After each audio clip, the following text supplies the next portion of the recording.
মইনুল, ওয়ালাইকুম আসসালাম। কি ব্যাপার মইনুল, এই পাশে কনে গেলি? ভাই আমি তো ওই আপনাদের কাছেই গেলাম। তা আমাদের খুঁজ দিছিস কি মনে করে? আর ইয়াসিন ভাই তো মেলা দিন দেখাই যায় না। দেখা যাবে কি করে, কাজ কামের জন্যই ব্যস্ত থাকি তো, এই জন্য দেখা সাক্ষাৎ হয় না। এ তুই থাম দিনি। এ মইনুল, তুই আমাকে খুঁজতেছিস কি মনে করে? ও ভাই, ওই যে মোল্লা বাড়ির ফারুক মোল্লার ছেলে আলামিন আছে না, ওই আলামিন ভাই মসজিদে একটা ইফতারির আয়োজন করেছে, তাই কইলো আপনাকে একটু দাওয়াত দিতি। এ তুই থাম। দাওয়াত দিতি বাটা এসে, তোর দাওয়াত খাবে কি ডারে? এই শোন, যারা সুদ ঘুষ খায় তাকে দাওয়াত আমরা নিতে পারবো না। কথাটা শুনে রাখ, এইসব হারাম টাকার ইফতার আমরা এই পেটে দেব না। তুই তোর ভাইরে কয়ে দিবি। এই ইয়াসিন চল। আচ্ছা চল দিনি, দাওয়াত দিতে এসে।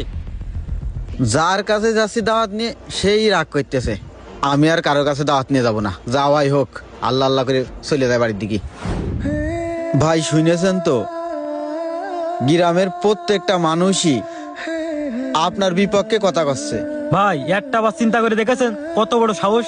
এই গ্রামের মানুষ আপনার নুন খাই আপনার সাথে নিমক হারামি করতেছে। এর একটা ব্যবস্থা নিতেই হবে ভাই। তুই থাম মহিনুল, এখন তুমি কি বলতে চাও? আমি কি আর কব, গ্রামের লোক যা করছে কেউ তো ভুল কথা করছে না ভাই। আমাদের আল্লাহ সুদরে হারাম করেছে, কিন্তু আমরা কয়জন এটা মানি ভাই? আপনি এই যে সুদির টাকায় আরামে জীবন যাপন করতেছেন, সুদের উপরে টাকা লাগাই আজকে কত টাকা আপনার, কত অর্থ করি, কত সম্পদ, কত ক্ষমতা।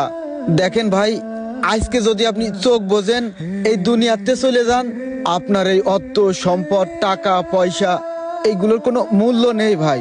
ভাই এই কথাগুলো কব কব করে এতদিন আপনারা কইনি ভয়ে,